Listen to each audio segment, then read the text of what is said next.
Ihinda-inĩ rĩrĩ mbara ya kũng'ethanĩra na mogarũrũku ma rĩera ĩthiĩte na mbere na kwĩhĩrĩria, atwarithia tukutuku nao nĩmanyitĩte mwaro wao kũgeria kũganyũra bũrũri kuma mĩnyororo-inĩ ya ng'aragu, ikuũ na wagi wa mbura iria irehagwo nĩ mogarũrũku ma rĩera. Ihinda-inĩ rĩrĩ bũrũri ũkoretwo ũkĩhanda mĩtĩ kũnyihia kũrekererio kwa ndogo thumu rĩera-inĩ, atwarithia tukutuku makĩrũmĩrĩra ikinya rĩrĩ na njĩra ya kũiyũkia tukutuku cia gũtũmĩra hinya wa thitima. Ũnyitanĩri-inĩ na rũhonge rwa ũmenyereri barabara-inĩ NTSA, atwarithia a tukutuku maugĩte ikinya rĩrĩ kũnyihia ndogo iria macini ciao ikoretwo ikĩrekererio mũthenya na gũteithia bũrũri kũng'ethanĩra na mogarũrũku ma ũcenjia wa rĩera. Kũringana na mũrũgamĩrĩri mũnene wa ũmenyereri barabara-inĩ rũhonge rwa NTSA Samuel Musumba, ũhĩmbĩria wa tukutuku ici nĩ ũgũteithia bũrũri na njĩra nene, o ũndũ ũmwe na kũnyihĩria atwarithia a tukutuku thogora wa igũrũ wa maguta ũrĩa ũkoretwo ũkĩmahatĩrĩria. To really address the challenge we have as a country when it comes to the transport sector.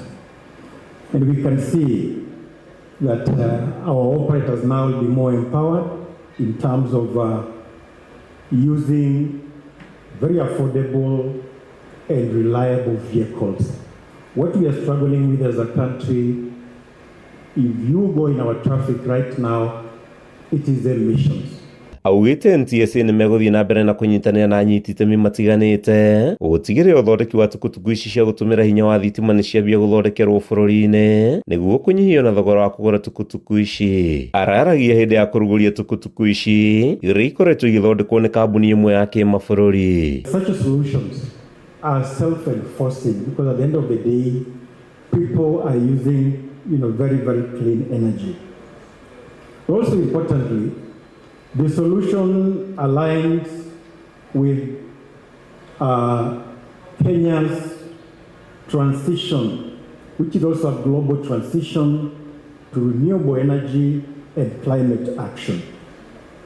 And I think I want to confirm here to our partners that innovation is supposed to serve the people and the entire planet, yes. And today, us as a country, we are thriving in this. Handũ-inĩ ha Kameme TV, rĩtwa rĩakwa nĩ Matthew Ndung'u wa Mbũgua. Ladies and gentlemen, and now we are